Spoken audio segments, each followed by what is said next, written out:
Hello students. इससे पिछले video में हम ये जो ध्वनि का पाठ चल रहा है कक्षा 9 का, इसके काफ़ी टॉपिक पढ़ चुके हैं, जैसे कि तरंगों के प्रकार, फिर ध्वनि का संचरण, संचरण के लिए आवश्यक पद, ये सब बातें हो गई। अब इस वीडियो में हम आगे के पॉइंट्स पढ़ेंगे। तो अध्याय चल रहा है ध्वनि, जो कि कक्षा 9 के भौतिक विज्ञान का आखिरी पाठ है। इस ध्वनि में हमें पढ़ना है ध्वनि के लक्षण, ध्वनि के अभिलक्षण। तो ध्वनि में कौन कौन से लक्षण होते हैं? तो ध्वनि में जो लक्षण होते हैं, एक होता है तारत्व या पिच, तो पिच भी कहते हैं। दूसरा इसका लक्षण है प्रबलता। तीसरा लक्षण इसका गुणता, और एक लक्षण है तीव्रता। तो इन लक्षणों के बारे में बात कर लेते हैं। ध्वनि के लक्षण, तारत्व या पिच। तो अगर कोई बोल रहा है, चाहे कोई इंसान बोल रहा है, जानवर बोल रहा है, या फिर किसी मशीन की यंत्र की आवाज है, तो अगर वो आवाज देखते हैं, कोई किसी की पतली आवाज होती है, किसी की मोटी आवाज होती है, तो जो पतली या मोटी आवाज होती है इसी को कहते हैं तारत्व। यानी कि तारत्व क्या है? ध्वनि का वह गुण है जिससे हम उस ध्वनि के पतले या मोटे होने का एहसास करते हैं, उसे तारत्व कहते हैं। जैसे कि अधिकतर स्त्रियों की आवाज पतली होती है, पुरुषों की मोटी होती है, तो ये तारत्व होता है। तो तारत्व से ये पता चलता है कि किसकी आवाज मोटी है, किसकी पतली। फिर प्रबलता की बात करते हैं। प्रबलता का मतलब भारी या हल्की आवाज। अब किसी की आवाज भारी है, तेज है, किसी की हल्की आवाज, तो भारी या हल्की आवाज, ये प्रबलता बताती है। प्रबलता क्या है? ध्वनि का वह गुण है जिससे हम किसी भारी या हल्की आवाज पता करते हैं। भारी हल्की का मतलब कि तेज आवाज, ये तेज है या धीमी आवाज, यही होता है भारी या हल्की का मतलब। तो अगर मोटी पतली आवाज पता कर रहे हैं तो तारत्व से होता है। प्रबलता यानी भारी या हल्की आवाज, मतलब कि तेज आवाज या कम आवाज, धीमी आवाज। गुणता की बात करें, अब कानों में भी गुण होता है कि हम सुनकर पता कर लेते हैं कौन सी डीजे की आवाज है, कौन सी साधारण किसी यंत्र की आवाज है, कौन सी ढोलक की आवाज है, कौन सी तबले की आवाज है। तो ध्वनियों में अंतर, ये गुणता होती है। तो गुणता के कारण ही हम ध्वनियों में अंतर कर पाते हैं। समझ गया तारत्व क्या होता है? कोई भी ध्वनि मोटी या पतली है, इसे पता करना, ये तारत्व होता है।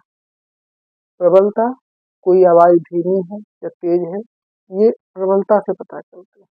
गुणता, तो भिन्न भिन्न ध्वनियों के बीच में जो अंतर करने का हमारे अंदर गुण होता है, इसे गुणता कहते हैं। फिर अब बात करते हैं तीव्रता।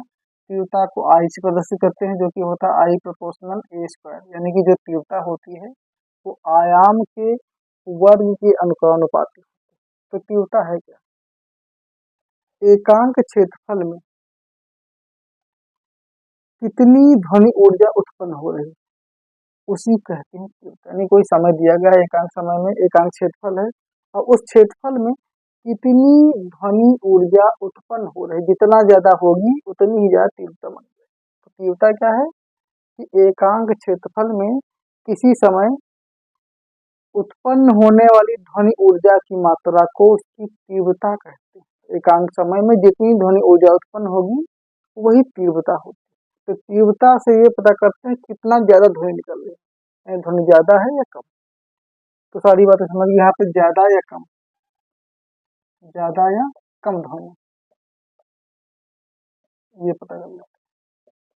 तो सब अलग अलग गुण है। तारत्व से मोटी पतली आवाज, प्रबलता से तेज धीमी आवाज, गुणता से अलग अलग आवाजों में अंतर पता करते हैं, और तीव्रता से ज्यादा या कम आवाज है उसको पता करते हैं। तो ये ध्वनियों के अभिलक्षण हैं, गुण हो गए। अब हम आगे की बात करते हैं। अगला जो टॉपिक है वो है ध्वनि का परावर्तन। अब इसके बाद जब कक्षा 10 का पढ़ेंगे तो कक्षा 10 में भौतिक विज्ञान का पहला पाठ है प्रकाश का परावर्तन, तो यहाँ पे ध्वनि का परावर्तन। तो सेम ऐसे ही प्रकाश का परावर्तन पढ़े। तो रिफ्लेक्शन ऑफ साउंड, ध्वनि का परावर्तन होता है जैसे ये ध्वनि का स्रोत हो गया, ये ध्वनि स्रोत है जहाँ से ध्वनि निकलेगी, ध्वनि स्रोत। तो अब इस ध्वनि को उल्टा बता दी, ध्वनि स्रोत को आप ऊपर दिखाएं। ये तो मान लीजिए एक पृष्ठ है, यहाँ पर ध्वनि स्रोत करते हैं, ध्वनि स्रोत जहाँ से ध्वनि निकलेगी, कहीं पर भी दिखा सकते हैं। अभी ध्वनि स्रोत से ध्वनि आ रही, ध्वनि आई, आने के बाद इस माध्यम से टकराई और टकराने के बाद फिर इसी माध्यम में लौट गई, यानी आई आके लौट गई। तो आने वाली किरण को बोलेंगे आपतित किरण, जाने वाली किरण को बोलेंगे परावर्तित किरण, और इनके बीच में एक सीधी रेखा उसे बोलते हैं अभिलंब, अभिलंब।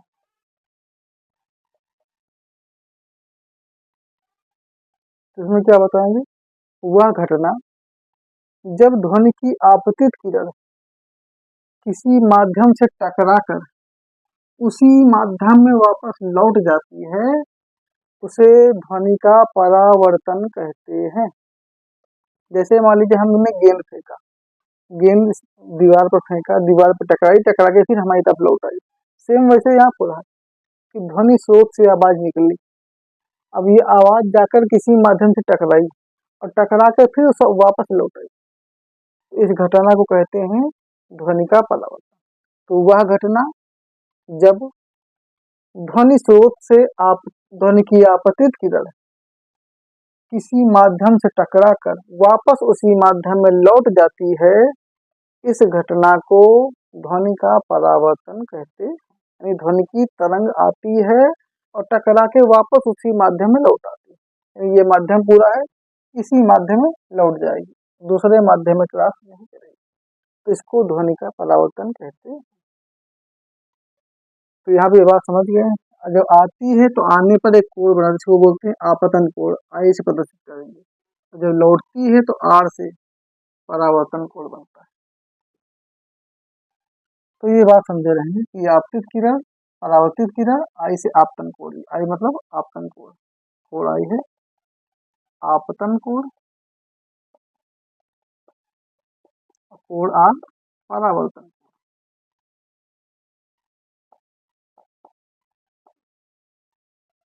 तो समझ गए होंगे कि ध्वनि की किरण का, कि आपतित किरण का टकराकर उसी माध्यम में वापस लौट जाना परावर्तन कहलाता है। अब ध्वनि के परावर्तन के दो नियम हैं, ध्वनि के परावर्तन के नियम। अब दो नियम कौन कौन से, पहला नियम यह है कि आपतित किरण कामा परावर्तित किरण व अभिलंब, तीनों एक ही बिंदु पर, एक ही बिंदु पर दिख रहा है। ये आपतित किरण यही मिल रही है, परावर्तित किरण यहीं पे है और अभिलंब भी यहीं पे, तो तीनों रेखाएं एक ही बिंदु पर है। तो पहला नियम ये हो जाता है कि ध्वनि की आपतित किरण, परावर्तित किरण व अभिलंब तीनों एक ही बिंदु पर मिलते हैं, पहला नियम। दूसरा, आपतन कोण परावर्तन कोण के सदैव बराबर होता है। अगर आई का मान 30 अंश है तो आर का मान भी 30 अंश ही होगा, अगर इसका 40 है तो इसका भी 40 होगा। तो ध्वनि के परावर्तन के दो नियम, पहला नियम क्या कि आपतित किरण, परावर्तित किरण, अभिलंब तीनों एक ही बिंदु पर होते हैं। दूसरा नियम, आपतन कोण परावर्तन कोण के बराबर होता है। तो ये हो गया ध्वनि का परावर्तन और ध्वनि के परावर्तन के नियम। तो इसका स्क्रीनशॉट ले लीजिए। अब इसके बाद इस टॉपिक को मिटाएंगे, फिर अगले टॉपिक की ओर बढ़ना है, क्योंकि इस दूसरे वीडियो में इस अध्याय के थ्योरी वाले पोर्शन खत्म कर देंगे, उसके बाद बचेंगे न्यूमेरिकल्स। तो ध्वनि के लक्षण हो गए, ध्वनि का परावर्तन। अब हम बात कर लेते हैं, दो टॉपिक होते हैं, एक होता है अनुरणन और एक है पराध्वनि। पढ़ेंगे श्रव्यता परिसर हो जाता है।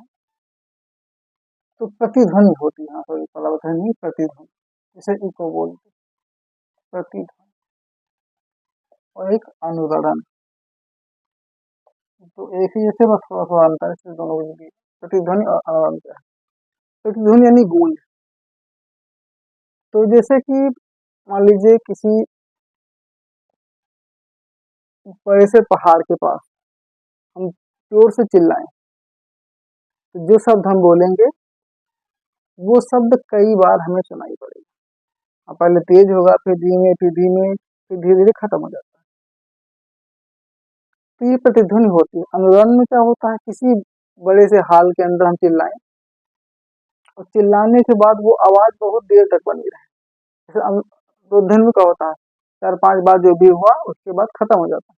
लेकिन अनुरणन में लगातार वो आवाज गूंजती रहे, वो अनुरणन होता है। तो प्रतिध्वनि कहता क्या है, प्रतिध्वनि वह घटना है कि जब ध्वनि हमें कई बार सुनाई पड़ती है, यानी यही ध्वनि बार बार हमें सुनाई पड़े तो प्रतिध्वनि कहलाती है। लेकिन जब हम किसी बड़े हॉल के अंदर हों और तेज आवाज निकले और फिर वो आवाज लगातार गूंजती है तो उसे अनुरणन कहते हैं। तो आवाज का गूंजना ये प्रतिध्वनि, और आवाज का लगातार गूंजते रहना ये अनुरणन कहलाता है। तो दोनों का अंतर समझ गए होंगे। जैसे उदाहरण में बता दिया, किसी पहाड़ के पास खड़े होकर तेज में चिल्लाएं तो आवाज गूंज कर लौटेगी, वो प्रतिध्वनि है। लेकिन किसी बड़े से हॉल के अंदर चिल्लाएं जहां से आवाज बाहर निकलने का कोई चांस ना हो, तो लगातार वो आवाज उसी कमरे में बनी रहेगी, उसको क्या कहेंगे, अनुरणन। तो वह घटना जब ध्वनि हमें रिपीट होती है, ध्वनि हमें कई बार सुनाई पड़ती है, प्रतिध्वनि कहलाती है। और जब वो ध्वनि लगातार सुनाई पड़ती है उसे अनुरणन कहते हैं। तो ये अंतर होता है प्रतिध्वनि और अनुरणन। जैसे कि मूवी का हाल होता है, तो वहां पे क्या करते हैं, जो बैठने के लिए सीटें होती हैं वो गद्देदार बनाते हैं ताकि वो ध्वनि को अवशोषित कर सकें। यानी कि वहां पे सिस्टम बनाया जाता है कि इस तरह से कि ध्वनि को अगर अवशोषित कर लेंगे तो धीरे ध्वनि खत्म हो जाएगी। अगर कोई अवशोषित करने का सिस्टम नहीं होगा तो ध्वनि गूंजती ही रहेगी। तो ये प्रतिध्वनि अनुरणन है। अब एक टॉपिक है श्रव्यता का परिसर। श्रव्यता मतलब सुनना, सुनने की रेंज क्या है, परिसर में रेंज। तो श्रव्यता का परिसर, तो श्रव्यता के जो परिसर है, इस परिसर के आधार पे ध्वनि 3 तरह की होती है। जो ध्वनि तरंगे हैं, ध्वनि तरंगे जैसे वहां पर पढ़े ही, यहाँ पे श्रव्यता के परिसर के आधार पे 3 तरह की ध्वनि तरंगे हैं। श्रव्य ध्वनि, पहले अवश्रव्य लेखें,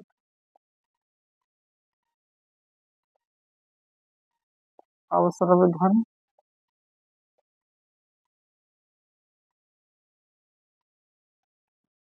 श्रव्य ध्वनि,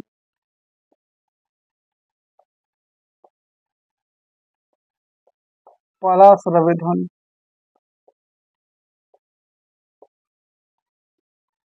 जो पराश्रव्य ध्वनि है इसे पराध्वनि भी कहते हैं, ये बहुत इंपॉर्टेंट है।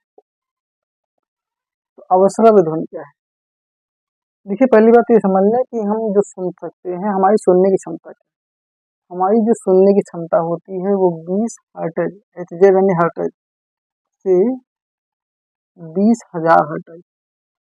एचजेड मीन्स हर्ट्ज। हर्ट्ज जो होता है आवृत्ति का प्रतीक होता है। आवृत्ति पिछले वीडियो में बता चुके हैं। अब श्रव्य का जो रेंज है वो 0 से 20 हर्ट्ज।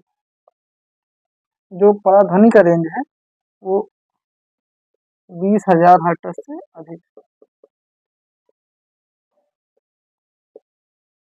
अब परिभाषा करते हैं। वे ध्वनि तरंगे जिनकी आवृत्ति 0 से 20 हर्ट्ज होती है, यानी या फिर ये कह सकते हैं जिनकी आवृत्ति 20 हर्ट्ज से कम होती है, उन्हें अवश्रव्य ध्वनि तरंगे कहते हैं। इन्हें हम नहीं सुन सकते। वे ध्वनि तरंगे जिनकी आवृत्ति 20 हर्ट्ज से कम है उन्हें अवश्रव्य तरंगे कहते हैं। वे ध्वनि तरंगे जिनकी आवृत्ति 20 हर्ट्ज से 20,000 हर्ट्ज के बीच होती है वो श्रव्य तरंगे कहलाती हैं। और वे ध्वनि तरंगे जिनकी आवृत्ति 20,000 हर्ट्ज से भी अधिक होती है पराध्वनि या पराश्रव्य तरंगे कहलाती है। तो ये अंतर है कि अवश्रव्य ध्वनि क्या है, 20 हर्ट्ज से कम। श्रव्य ध्वनि 20 हर्ट्ज या इससे ज्यादा और पराश्रव्य ध्वनि 20,000 हर्ट्ज से भी ज्यादा। तो हम लोग जो आते हैं वो श्रव्य ध्वनि वाले होते हैं। तो अवश्रव्य ध्वनि को तो हम नहीं सोच सकते कि बहुत छोटी, बहुत ही धीमी और जैसे कि सूक्ष्म जीवों की आवाज, अब उसको हम नहीं सुन सकते हैं।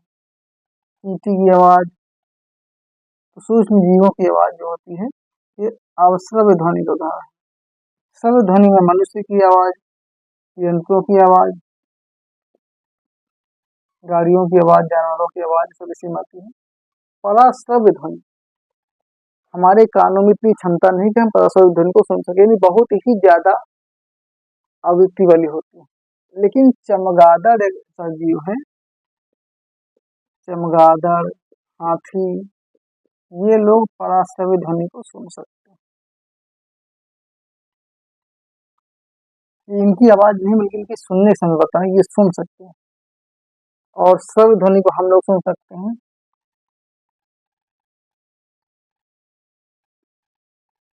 तो ये समझ गए होंगे अश्रव्य ध्वनि क्या है। वो ध्वनि है जिसकी आवृत्ति 0 से 20 हर्ट्ज तक होती है। इसमें सूक्ष्म जीवों की आवाज होती है, इसे हम नहीं सुन सकते।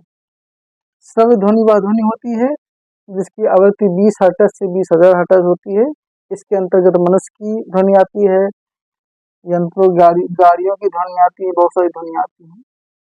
इस ध्वनि को हम लोग सुन सकते हैं। तो हम लोग सिर्फ ये ध्वनि सुन सकते हैं, तो ये सुन पाएंगे ना तो वो।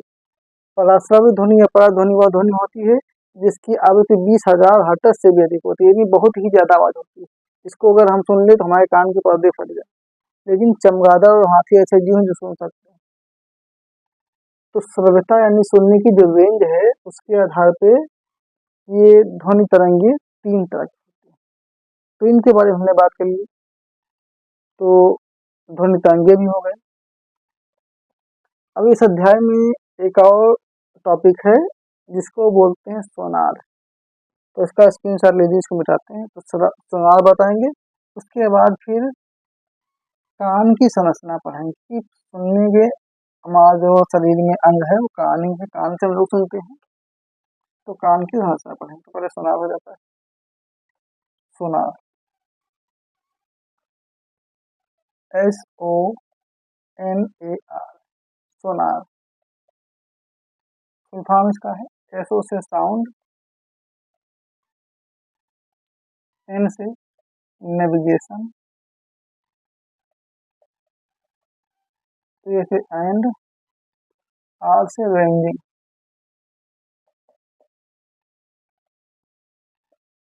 तो सोनार एक ऐसी युक्ति है जिसकी सहायता से समुद्र के अंदर पिंडों की पता लगा सकते हैं। समुद्र के अंदर कोई पिंड है, कोई वस्तु है, उसकी दूरी पता कर सकते हैं, उसकी चाल पता कर सकते हैं। समुद्र के अंदर की वस्तुओं के बारे में जानकारी करने के लिए सोनार टेक्निक का यूज करते हैं। तो यहाँ पे इसके 2 पार्ट होते हैं, एक होता है प्रेषित और दूसरा होता है संसूचक।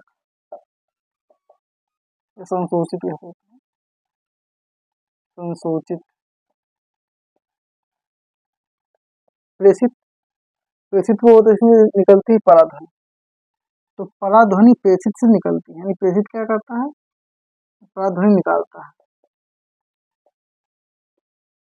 पराध्वनि उत्सर्जित करता है। और जो संसूचित है ये पराध्वनि ग्रहण करता है। पहले परिभाषा में बताएंगे कि सोनार एक ऐसी युक्ति है जिसके द्वारा जल के अंदर पिंडों की स्थिति, वेग, दूरी आदि का पता लगाया जाता है। जैसे कोई वस्तु डूब गई है, समुद्र के अंदर है, तो सोनार टेक्निक से उसको पता करते हैं। तो सोनार में विशेष रूप से दो भाग होते हैं, एक होता है प्रेषित, दूसरा होता है संसूचित। जो प्रेषित है ये पराध्वनि को उत्सर्जित करता है, ये पराध्वनि को निकालता है। और जो संसूचित है ये पराध्वनि को ग्रहण करता है यानी देता है, यानी ये आवाज निकालेगा तो इसकी आवाज इसके पास पहुंचेगी। तो इस प्रकार से सोनार काम करता है। इसके लिए जो सूत्र बनाया गया है, जैसा जानते हैं सूत्र होता है चाल बराबर दूरी बटा समय, चाल या वेग बराबर दूरी बटा समय। तो यहाँ पे जो दूरी ली जाती है, चाल का तो v लेते हैं, वेग का, दूरी यहाँ पे 2d लेते हैं और समय लेते हैं t। तो ये सूत्र बना है। अगर दूरी निकालना है तो 2d इक्वल टू हो जाएगा vt। तो इस सूत्र का यूज किया जाता है सवाल वाल लगाने के लिए या पता का लगाने के लिए। तो ये टेक्निक सोनार है। तो ये टेक्निक भी समझ गए होंगे। इसमें क्या होता है, हाँ यहाँ पे एक लिमिट बताई गई है, पराध्वनि जो लिमिट होती है वो 70.2 मीटर होती है, इतना होना चाहिए। तो ये सोनार है। अब हम अध्याय के आखिरी टॉपिक पर आते हैं जो कि है कान। कान की संरचना, इसको मिटा लीजिए। कान की संरचना, स्ट्रक्चर ऑफ ईयर। अब कान हमारा कैसा होता है ये देखिए।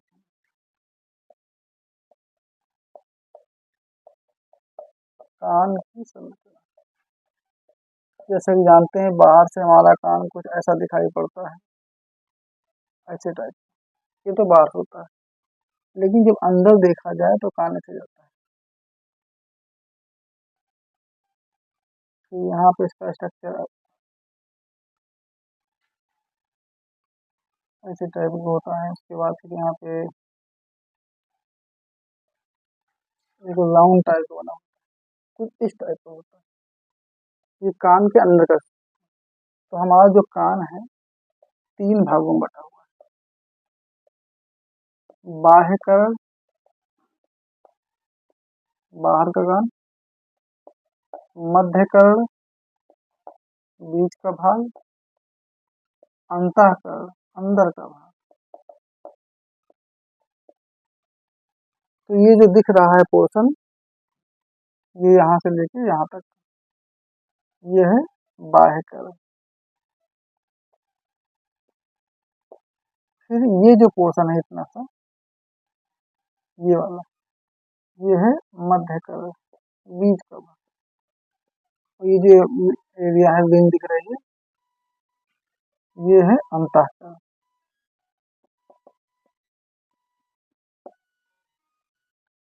तो हमारा जो बाहर से दिख रहा है कान, इसको बोलते हैं कर्ण पल्लो।